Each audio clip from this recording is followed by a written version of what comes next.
안녕하세요. 오늘은 가치지표에 대한 이야기를 짧게 해보도록 하겠습니다.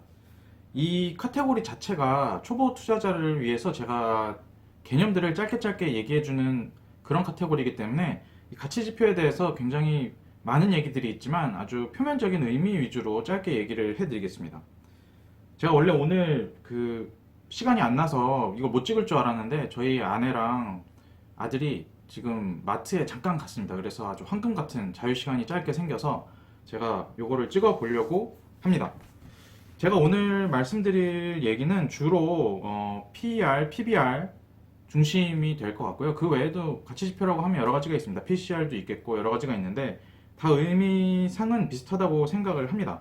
다들 그냥 막연하게는 PER이나 PBR이나 PCR이나 다 낮은 게 좋다, 높은 게 비싸다 정도는 모두 다 알고 있습니다. 그리고 PER이 주가 수익 배수다, 뭐 PBR의 의미, 뭐 이런 것들은 다 알고 계시죠.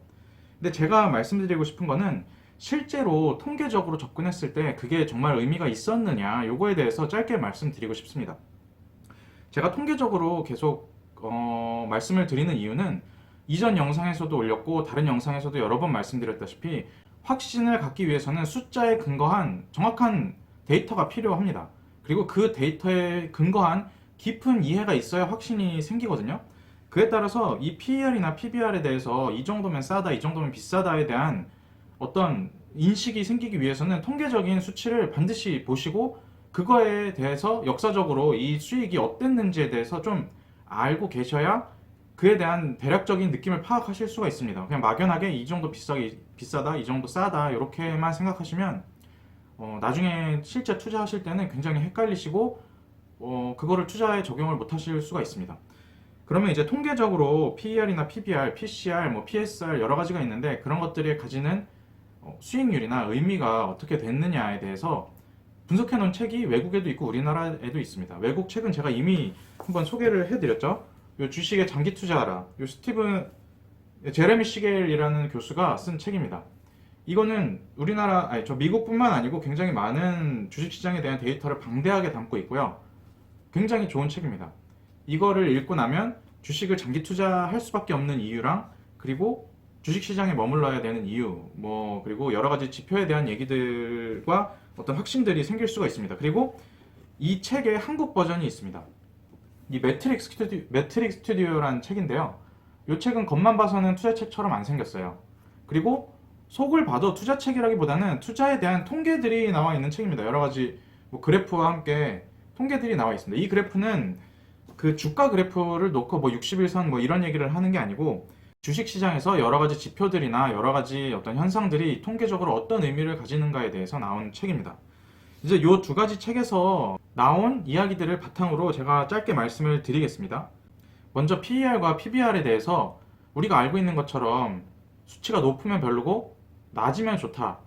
이거에 대해서 이 책은 통계적으로 그렇다라고 얘기하고 있습니다. 예를 들어서 이 매트릭 스튜디오란 책에서는 PER과 PBR 같은 가치 지표를 10개 분위로 쪼갰어요. 상장되어 있는 전체 주식에서 그 PER과 PBR의 그 간격을 10개 정도로 나눴습니다. 최상위, 제일 높은 거, 그리고 가장 낮은 거, 이런 식으로 쪼개서 이 10개 분위 중에 어떤 것들이 시간이 지나감에 있어서 의미 있는 수익률을 가져왔냐, 그리고 수익률의 크기가 어떻게 됐냐를 보면 PBR, PER 이런 모든 가치 지표는 그 굉장히 강한 선형 관계를 띠고 있습니다. 선형 관계가 뭐냐면 PER이 10개 분위가 있다면 가장 낮은 것부터 가장 높은 것까지 이렇게 쭉 줄서기가 되겠죠. 그러면 이 PER이 줄서기에 따라 그 그룹별로 수익률을 봤더니 PER이 낮은 그룹이 수익률이 가장 좋고 PER이 높았던 그룹이 수익률이 가장 낮았더라. 이런 것들이 통계적으로 증명이 됐습니다.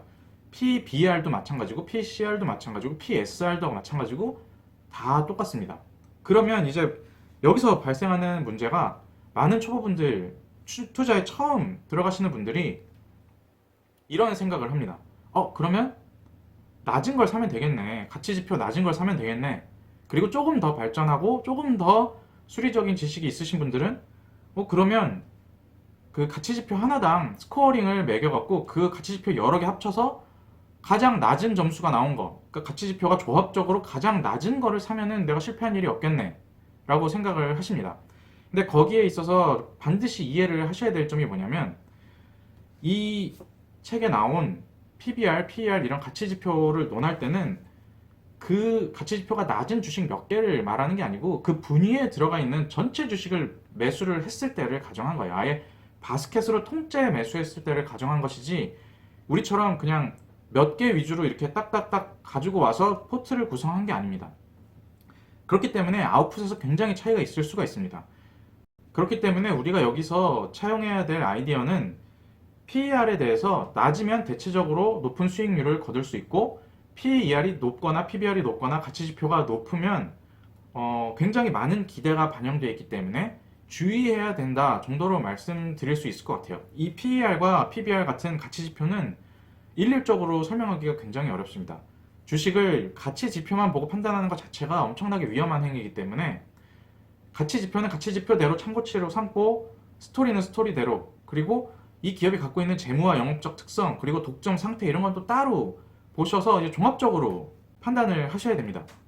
그래서 제가 생각할 때 초보분들께서 투자를 처음 시작하는 분들께서 이 가치지표를 굉장히 보수적으로 활용을 하시려면 내가 선택한 주식이 예를 들어서 제가 이전에 올린 좋은 주식의 조건 그리고 나쁜 주식의 조건을 필터링을 하고 봤더니 남아있는 주식 풀이 예를 들어서 30개 정도 됐다. 근데 그 중에 독점이고 정말 내가 볼 때 괜찮다라고 싶어서 뽑아보니까 10개 정도 종목이 됐다. 그러면 그 종목에 대해서 이 가치 지표를 대입을 해서 어느 정도 감을 잡는 데 활용을 하실 수가 있습니다. 예를 들어서 제지업 같은 경우는 지금 과점을 형성하고 있고 전방 산업도 굉장히 좋고 뭐 여러 가지 수익력도 좋고 배당도 시작하고 FCF 잉여 현금흐름도 굉장히 나오고 있다. 그래서 가치 지표를 대입해서 봤더니 퍼가 5 미만이고 PBR도 1 미만이고 굉장히 싼 축에 속한다. 이렇게 판단을 할 수가 있죠. PER과 PBR은 상대적으로 판단을 하는 지표로 삼으시면 굉장히 유용합니다. 업종 평균으로 삼으셔도 되고 시장 평균으로 삼으셔도 되고 업종을 너무 세분화하기 어려우면 제조업 같은 경우는 그냥 제조업 평균과 비교하셔도 무방하다고 생각을 합니다. 이런 식으로 약간 상대적인 비교 개념으로 사용하시면 처음에는 굉장히 유용하신 개념입니다. 그러면 이 가치지표가 높으면 반드시 나쁘냐? 가치지표가 높으면 수익률이 낮은 성향도 있지만 그거는 그 군에 대한 얘기고 그 가치지표가 높은 군에는 성장성이 높은 기업도 포함되어 있고 기존에 높은 평가를 받았는데 성장세가 꺾인 기업도 포함되어 있을 거고 아니면 꾸준한 이익을 펼치고 있다가 갑자기 쇼크로 인해서 이익이 확 줄어든 기업도 여러 가지가 포함되어 있는 상태입니다. 그래서 그 가치지표가 높은 것만 놓고 이 군에 속한 기업은 전부 다 좋지 않다라고 판단할 수는 없습니다. 근데 한 가지 제가 확실하게 말씀드릴 수 있는 거는 가치지표가 높다. 예를 들어서 퍼에 대해서 시장 평균이 10 정도 돼 있는데 그 주식의 퍼가 20에서 30, 40 이렇게 평가를 받고 있다면 그 기업에 대해서는 시장의 기대치와 이익 성장 속도에 대해서 엄청난 프레셔가 있다고 할 수가 있습니다. 엄청난 압박, 엄청난 기대치가 지금 형성되어 있는 상태라고 할 수가 있습니다. 그래서 그 기업 같은 경우는 뭐 예를 들어서 매 분기 20%씩 성장을 하다가 한 분기에서 성장률이 10%, 0%로 꺾였다. 전 분기 대비 비슷하다. 전년 동기 대비 비슷하다. 아니면 오히려 약간 줄었다. 요 정도 이슈가 나오면 그 기업의 주가는 굉장히 큰 폭으로 하락할 수가 있습니다. 기대감으로만 형성된 주가이기 때문에 굉장히 큰 폭으로 떨어질 수가 있어요. 낮은 가치지표가 보수적으로 굉장히 탄탄한 기반을 보여주고 있는 이유는 기대감이 전혀 반영되어 있지 않기 때문이기도 해요. 가치지표가 너무 낮아서 더 이상 떨어질 데가 없는 기업들이 그 락바텀에 걸렸다고들 얘기합니다. 밑에는 단단한 암석인 거예요. 뭐가 나와도 주식이 떨어지지가 않습니다. 제가 투자는 하지 않았지만 예전에 휴스틸이라는 기업이 있었습니다. 휴스틸이 굉장히 수익력도 좋고 그러했던 시절이 있었지만 그 철강 쪽 공급 과잉이랑 뭐 반덤핑 이슈 맞고 미국 수출 잘 안 되고 이럴 때 주가가 굉장히 많이 떨어진 다음에 PBR 기준으로는 PBR이 0.3 근처까지 간 적도 있었습니다. 그리고 지금 자산주로 많이 거론되고 있는 삼성공조라든지 이런 회사들이 PBR이 굉장히 낮아요. 이런 회사들은 PER도 뭐 낮은 수준입니다. 이런 회사들이 한 분기 실적이 안 나오거나 한 분기 적자 났다고 주가가 30% 40%씩 빠질까요? 그렇지 않습니다. 이런 회사들은 주가가 오르기도 어렵지만 주가가 빠지기는 더 어려워요. 왜냐면 PBR이라는 것 자체가 그 기업이 쌓아놓은 자산이기 때문에 기업의 가치에는 이익에서 근거한 가치도 중요하지만 자산에서 근거한 가치도 굉장히 중요하거든요. 이런 회사들은 자산에서 근거한 가치가 굉장히 강력한 근거를 토대를 제공해주고 있기 때문에 한 분기 두 분기 실적 안 좋은 것 같고 주식이 빠지지 않습니다. 오히려 허탈해요. 막 적자가 나왔는데 주식이 안 빠진다. 그럼 이 기업 완전히 이제 기대치가 없구나 시장에서 이렇게 판단을 하시면 됩니다. 반면에 주식의 기대치를 굉장히 많이 받고 있는 것들, 뭐 바이오주도 그럴 수 있고 또 뭐 있죠? 고성장 기업들, 주로 IT 쪽이 그렇죠. 그런 기업들이 이 퍼나 PBR을 고평가 받고 있습니다. 근데 그런 기업들은 한번 기대에 어긋나는 실적을 발표하거나 기대에 어긋나는 이슈가 나오면 주가가 큰 폭으로 하락하는 것을 볼 수 있습니다.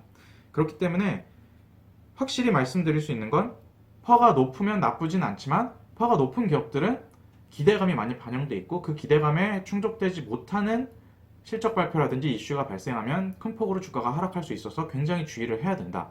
그렇기 때문에 초보자분들이나 아니면 처음 투자를 시작하시는 분들에게 높은 퍼가 적용되는 고성장 그 섹터를 피하라고 말씀드리는 이유가 다 이런 이유들 때문입니다. 이렇지 않더라도 수익을 고성장 못지않게 뽑아낼 수 있는 저성장 섹터가 많이 있어요. 그리고 제가 마지막으로 얘기를 드리고 싶은 것은 가치 지표에 대한 이해가 조금 쌓인 이제 초심자를 막 벗어난 초보 투자자분들이 제일 많이 하는 선택이 가치 지표만 보고 스크리닝을 해서 자산주를 선택을 하는 분들이 많습니다. 자산주 투자에 대한 제가 좋다 좋지 않다를 얘기 드리는 게 아니고 자산주 투자 자체는 굉장히 난이도가 높은 영역이에요.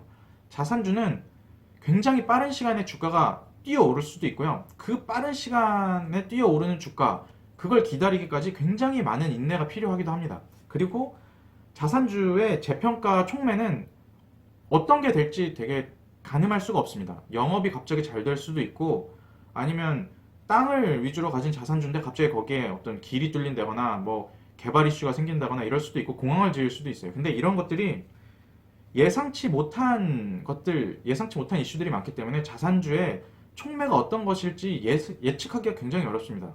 그래서 자산주는 굉장히 긴 인내의 시간이 필요하고 그 인내의 시간 동안 굉장히 강력한 확신이 필요하거든요. 근데 그러한 확신은 이 가치 지표가 낮다는 사실 하나로만 생기지는 않습니다. 그래서 굉장히 높은 이해도와 굉장히 많은 공부가 필요한 영역이 자산주 영역입니다. 그래서 이 가치 지표만 보고 자산주 영역에 굉장히 쉽게 발을 들여놓으시면 손실을 많이 입으시고 아니면 허송세월을 많이 하고 그냥 매도를 하고 나와버릴 수가 있어요. 그래서 그런 것들을 주의하시라라고 말씀을 드리고 싶습니다. 제가 가치지표에 대한 얘기는 더 깊은 얘기를 하고 싶은데 이 카테고리가 초보 투자자용 카테고리로서 제가 간단하게 말씀드리고자 했던 것이기 때문에 가치지표에 대한 얘기는 여기서 마무리를 짓도록 하고요. 제가 조금 더 깊은 얘기들이나 아니면 스크립트를 자세하게 써서 조금 자세하게 얘기를 해야 되는 부분에 대해서는 다른 카테고리에서 조금 더 얘기를 하도록 하겠습니다. 그리고 제가 마지막으로 한 번 더 추천을 드리면 이 두 가지 책은 정말 좋은 책입니다. 투자자로서 그 확률에 근거한 확신을 갖는다는 게 굉장히 중요하거든요. 그 확신을 가질 수 있게 하는 책입니다. 이 두 가지 책. 재미는 없지만 꼭 한번 보셔야 될 거라고 생각을 합니다.